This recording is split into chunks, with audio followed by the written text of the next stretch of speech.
Esa autorización, Adrián. Gracias, doctor.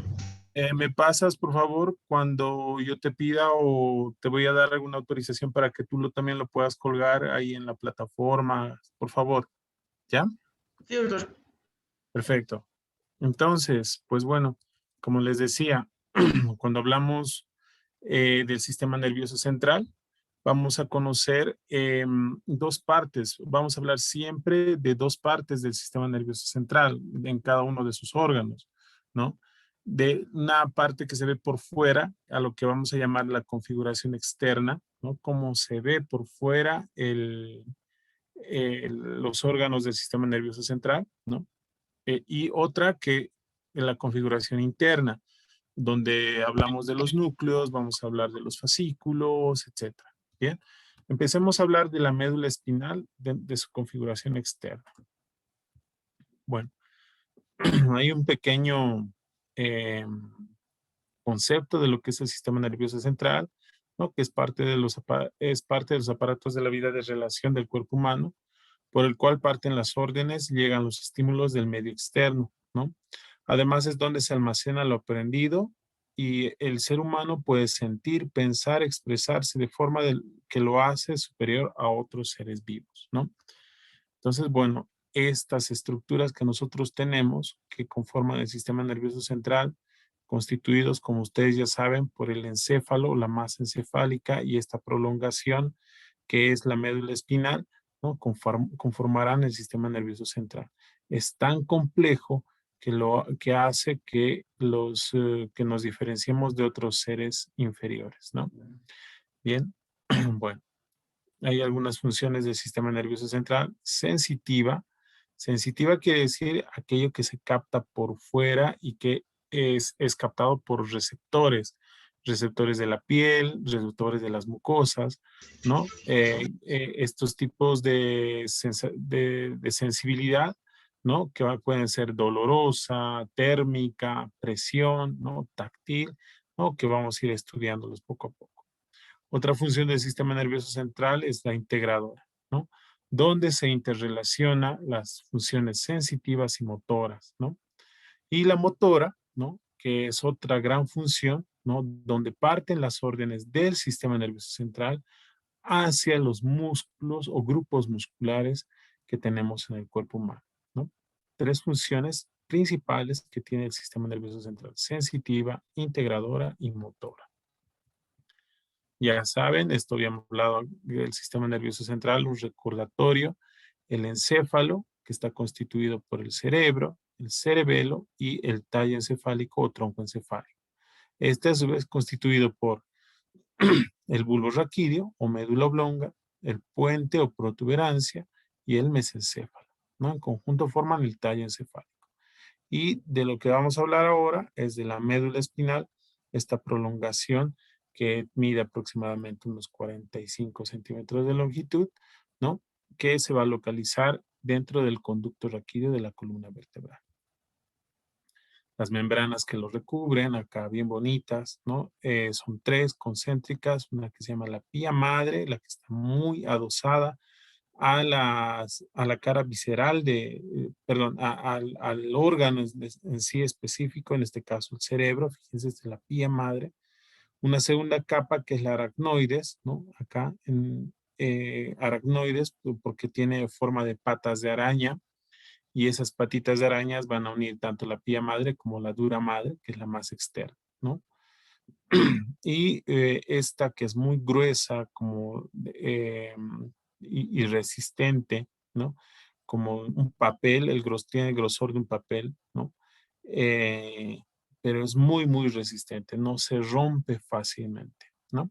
Bueno, esas son las tres membranas denominadas meninges, ¿no?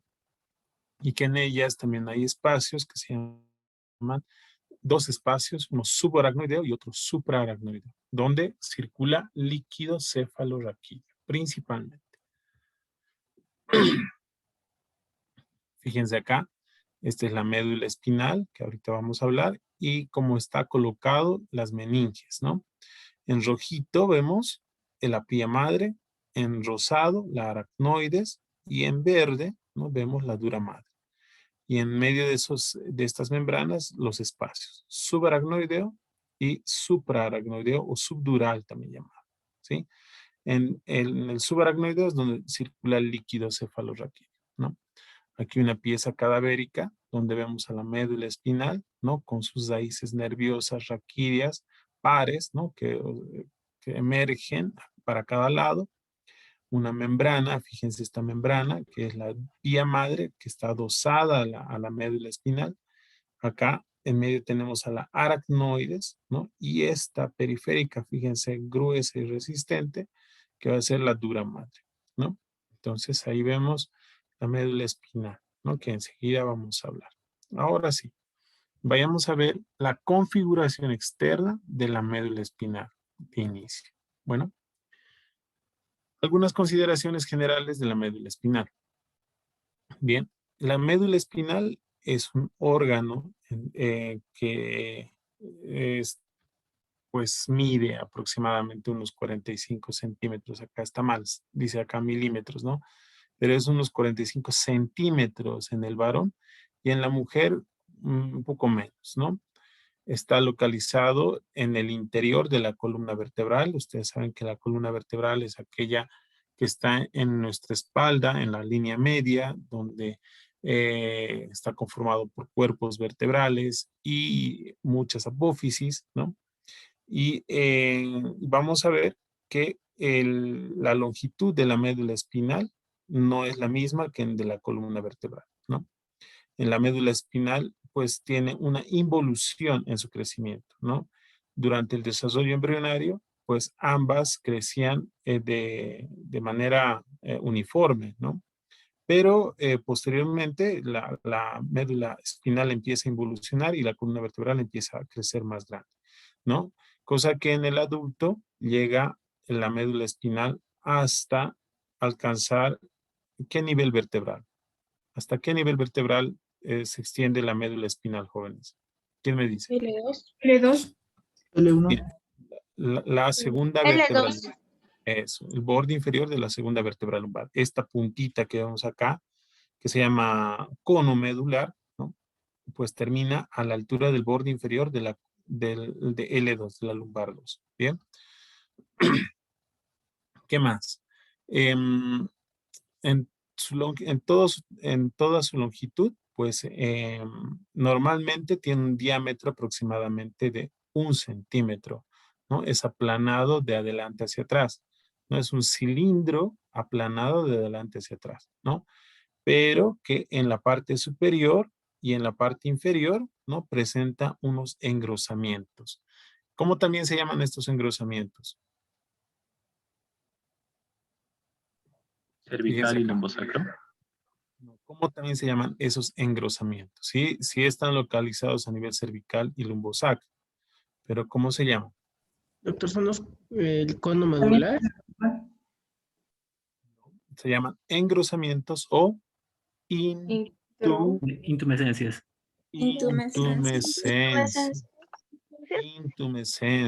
Intumescencias. Bueno, entonces, estos engrosamientos, ¿no? Se localizan, como dijo uno de sus compañeros, a nivel cervical y lumbar o lumbosacro. Bueno, ¿por qué existen estos engrosamientos? Porque están a la altura de las extremidades. Acá, a los costados, pues ya da origen a un plexo nervioso que se dirige al miembro superior, el plexo braquial. Se origina de esta intumescencia. Y para el miembro inferior tenemos la intumescencia lumbosacra, donde se va a originar el nervio más grande del organismo, que es el nervio. ¿Quién sabe cómo se llama el nervio más grande del organismo? El, Doctor, creo que es el femoral.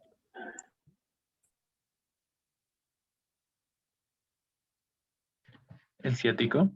Ciático, Samir, muy bien. El nervio ciático se va a originar de esta región, ¿sí? De la intumescencia lumbosacra va a dar origen al plexo sacro y del plexo sacro se va a originar el nervio más grande que tenemos en el organismo que viaja desde esta porción de la médula espinal hasta la punta de sus pies, el nervio ciático. Es un nervio muy grande y muy grueso, ¿no? Bueno, entonces acá en los engrosamientos o intumescencias, obviamente el diámetro es mucho más amplio, ¿no? Bueno, entonces, ¿qué más? A ver, vamos a hablar acerca de su forma. Ya saben que es cilíndrica. Hemos hablado de los abultamientos o engrosamientos o intumescencias, ¿no? Eso ya lo hemos visto. Y pues esto es muy importante, ¿no? Que está, vamos a ver que va a dar origen a ambos lados a unas raíces nerviosas, ¿no? A ambos lados, pares, las cuales van a tener tanto función motora como sensitiva. Bueno, entonces, cada una de estas raíces nerviosas que vemos acá, ¿sí? Estas raíces nerviosas o estos nervios raquídeos está formado por dos raíces, una anterior y otra posterior, ¿no? ¿Quién me dice cuál es la función de esta raíz anterior de un nervio raquídeo? Motora. Motora. Motora. Motora, doctor. Muy bien, motora. Entonces, cuando yo hable de funciones motoras, voy a pintar siempre de color rojo. Bueno, porque esa es una norma neuroanatómica. Bueno, entonces estas raíces nerviosas que pues están originándose de cada una de estas, de este nervio raquídeo, bueno, y son aferentes, eso quiere decir que salen, ¿no? Uy, este es que salen. Lo siento, mi mouse está muy feo. Bueno, las raíces nerviosas siempre salen, siempre van, siempre son aferentes, ¿no? Salen de la médula espinal para dirigirse a grupos musculares, ¿no? Mientras que esta otra raíz nerviosa, ¿no? ¿Qué función tendrá esa otra raíz nerviosa que vemos acá? Sensitiva. Sensitiva, doctor. Sensitiva, muy bien, sensitiva. Esta otra raíz nerviosa sensitiva, a comparación de la motora, esta va a entrar a la médula espinal, ¿sí? Va a entrar a la médula espinal, ¿sí? Esta sale de la médula espinal, mientras que esta otra entra a la médula espinal, ¿no? Y otra característica que tiene esta raíz nerviosa es que tiene este ganglio nervioso. Bueno, fíjense acá este abultamiento que vemos acá. Fíjense, entonces es perteneciente a la raíz nerviosa sensitiva, ¿no? Eh, bueno, entonces esta va a ser eferente, ¿sí? Esta va a ser eferente y esta otra va a ser aferente, ¿no? Bueno, entonces una entra y otra sale, ¿sí? Y ambas se unen para formar un nervio raquídeo correspondiente.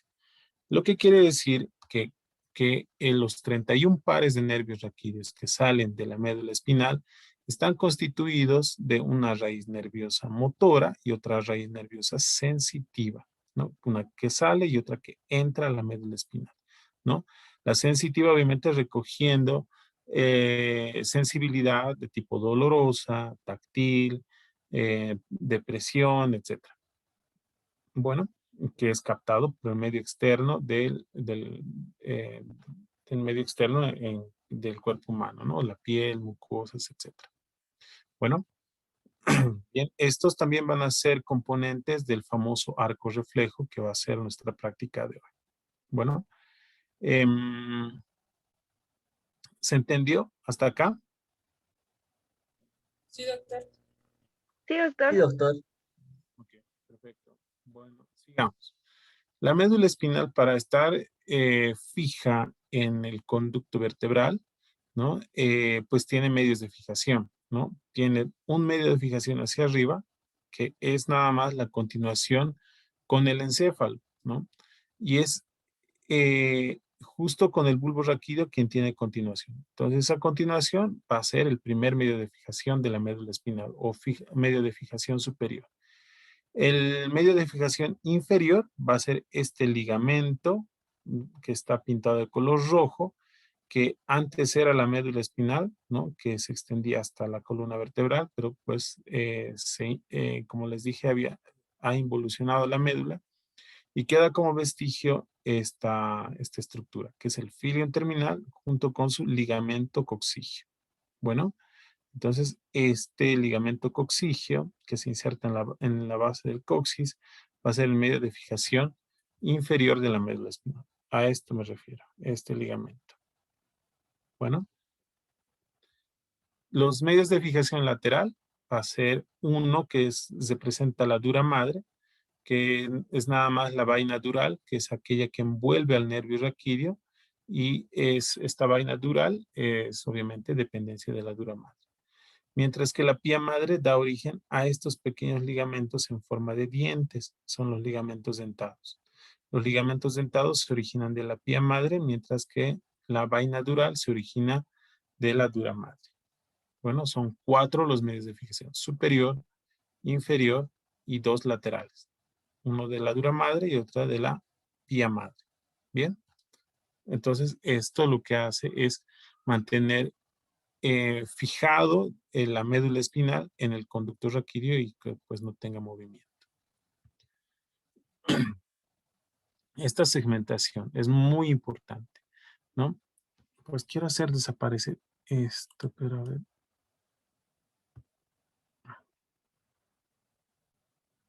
No sé, a ver. ¿Cómo puedo hacer desaparecer esta barra? Quiero que desaparezca.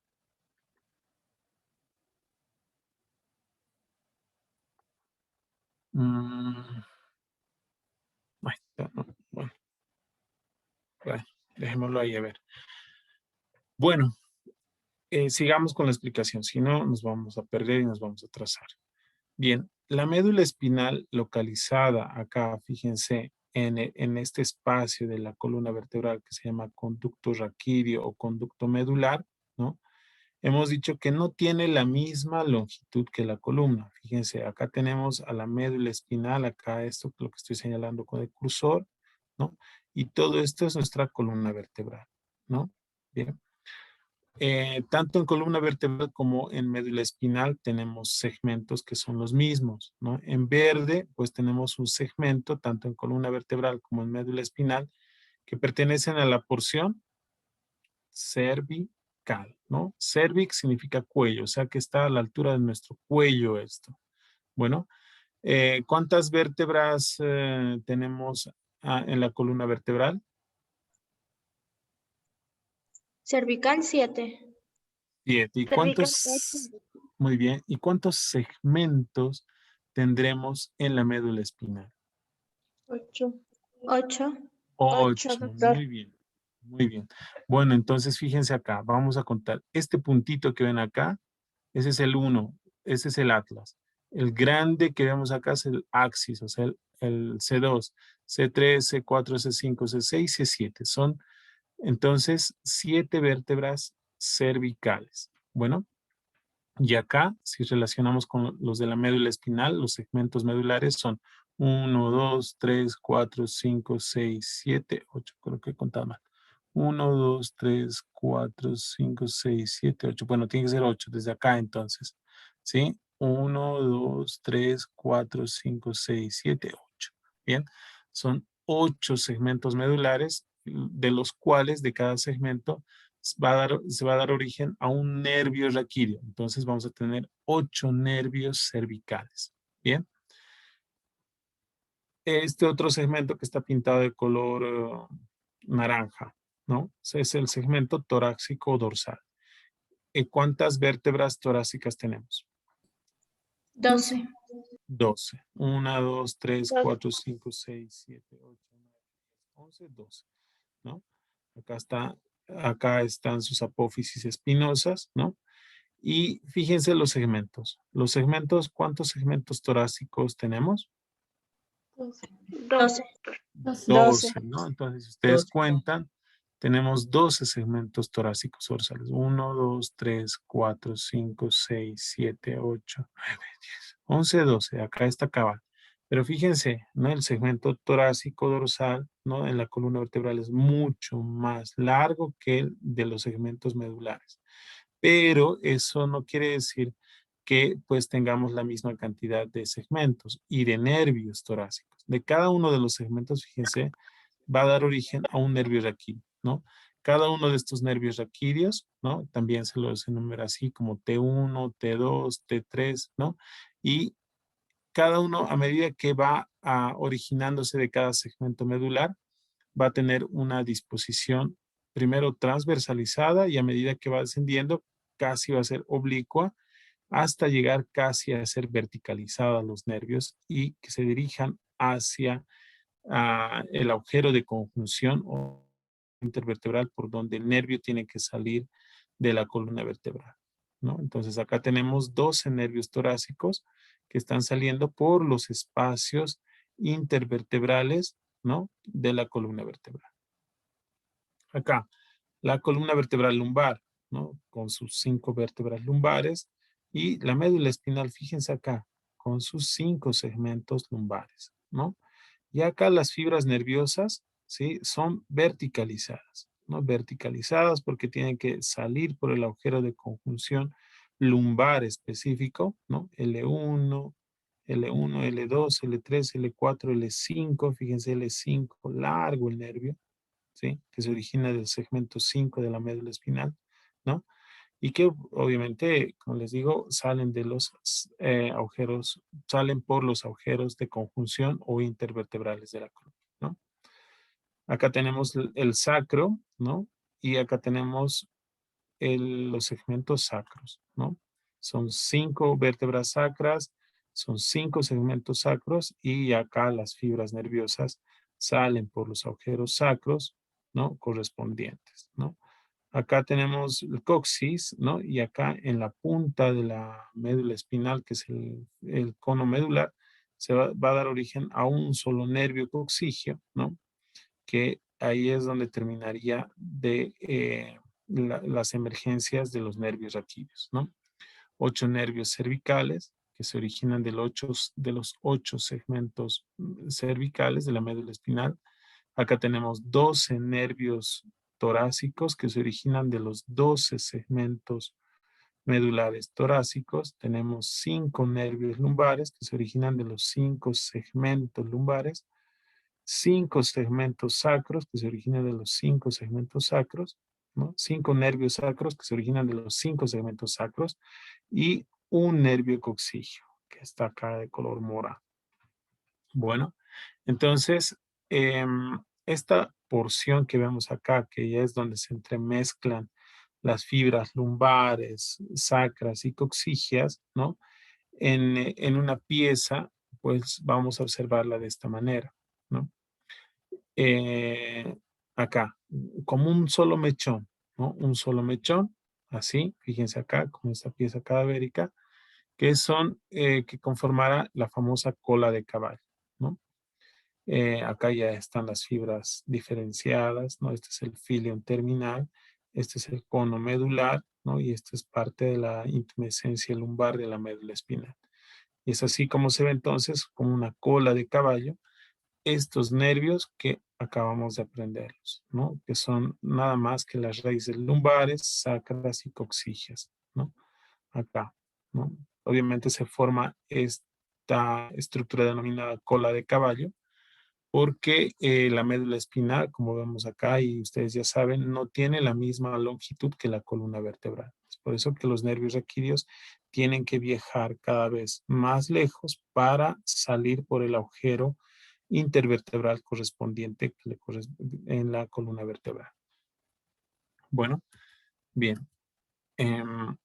Esto de las relaciones ya habíamos hablado, ¿no? La relación obviamente que tiene la médula espinal, ¿no? Que tenemos, fíjense, este es un corte transversal de la columna vertebral y acá es donde tenemos a la médula espinal dentro del conducto raquídeo, ¿no? Acá tenemos el cuerpo de una vértebra, en este caso una torácica, y acá las apófisis transversas, espinosas, ¿no? Las láminas, ¿no? Y rodeando a la médula espinal tenemos las meninges, ¿no? La pía madre, la aracnoides y la dura madre. Acá la dura madre envolviendo a las raíces nerviosas, formando la vaina dural, para que cada raíz nerviosa salga por este agujero que se llama el agujero de conjunción y se dirija por el cuerpo, por las regiones del cuerpo humano correspondientes, ¿no? Entonces, fíjense que además de estar revestida por las meninges, pues tenemos un tejido adiposo que está alrededor de la médula espinal para proteger a la médula, ¿no? las meninges, el líquido cefalorraquídeo, esta grasa peridural, que se llama así peridural porque está por fuera de la dura madre, la peridural, protegerán a la médula espinal de que esta misma entre en contacto con las paredes de la columna vertebral y pueda lesionarse, ¿no? Bien, entonces estas son las relaciones que tiene la médula espinal con, dentro del conducto raquídeo. Bien, ¿qué más podemos ver en relación a la configuración externa, ¿no? Sus límites, ¿no? Vamos a hablar de límites que se llaman extrínsecos y otros intrínsecos. Los límites extrínsecos, el límite extrínseco superior de la médula espinal, es una línea trazada desde el borde superior del atlas, ¿no? Hasta la parte media del atlas. Esta línea que vemos acá, ¿sí? Este va a ser el límite extrínseco superior, ¿no? Porque el límite intrínseco superior de la médula espinal está representado por una estructura, bueno, que la vamos a ir estudiando, que se llama decusación de las pirámides, ¿no? Ese es el límite intrínseco superior, intrínseco, la decusación de las pirámides, ¿no? Mientras el extrínseco siempre va a estar en relación con la columna vertebral o sus estructuras, ¿no? Si vemos el límite intrínseco inferior, ¿no? Vamos a ver que es el cono medular, el límite intrínseco superior, y el límite extrínseco inferior va a ser el borde inferior de la segunda vértebra lumbar, ¿no? Bueno, no sé si se entendió esta parte de los límites, ¿no? Cuando hablamos de intrínseco nos referimos a estructuras pertenecientes a la médula espinal, y cuando hablamos de extrínseco en relación a la médula espinal nos referimos a qué altura vertebral se localizará o estará localizada la médula espinal, ¿no? En el intrínseco inferior será el cono medular, que ya saben que es esta formación en forma de punta de lápiz. Ese es el límite intrínseco inferior. Mientras que el extrínseco inferior va a ser el borde inferior de la segunda vértebra lumbar. Bien, ¿qué más? Bueno, esto que es muy importante que hablemos, que es cómo podemos ver las caras, ¿no? Las caras de la médula espinal, que se dividen en 4 caras, ¿no? Como es un cilindro aplanado. Entonces, esta cara anterior presenta un surco bien marcado, que fíjense en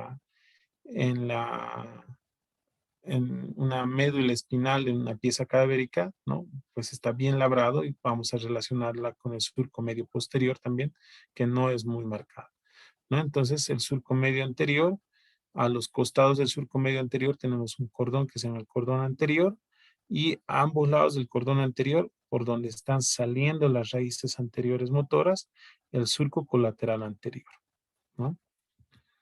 Vamos a la cara posterior, y la cara posterior tiene este surco. Por favor, el surco medio posterior, que es este, en este caso, fíjense, surco medio posterior, que del mismo modo tiene, a un costado encontramos al cordón posterior, ¿sí? Al cordón posterior, y a un costado del cordón posterior tenemos al surco colateral posterior, por donde va a ingresar las fibras nerviosas sensitivas, ¿no?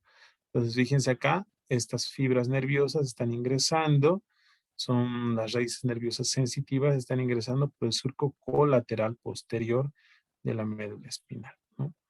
En los segmentos cervicales hay un surco que se llama surco paramediano posterior. Fíjense acá, el surco paramediano posterior, que está a un costadito del surco medio posterior y que divide al fascículo, al cordón posterior, en uno denominado el fascículo de Gall o fascículo delgado, y otro lateral denominado el fascículo de Burdach o cuneiforme. Bueno, aquí está entonces el fascículo delgado, que está delgadito, ¿sí? Entre el surco medio posterior y el surco paramediano o intermedio también llamado, y el fascículo de Burdach o fascículo lateral. Bueno, solamente esto se presenta esta división en los segmentos cervicales, así como ustedes han leído.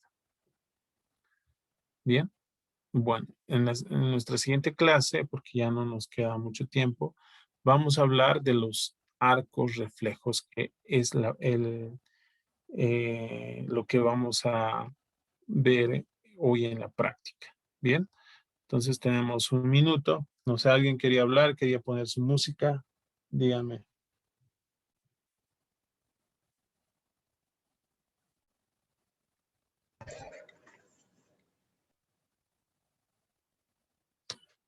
¿Alguna duda, alguna pregunta hasta acá? Pues la médula espinal es sencillísima, ¿no? Creo que no va a haber mucho problema, ¿o sí?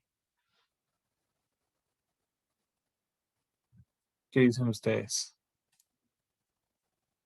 A ver, al azar. Ah, Natalia, Sí, doctor. ¿alguna duda? Mm, Continúe, doctor. Sustancia gris y sustancia blanca, por favor. Bueno, eso lo vamos a ver entonces. Sí, o sea, ya se va a terminar, tenemos un minuto del Zoom. Em, Les voy a explicar cómo va a ser la hermenéutica de trabajo hasta acá, ¿no? En el siguiente enlace que envíe, ¿no? Una vez terminado eso, pues vamos a entrar a sus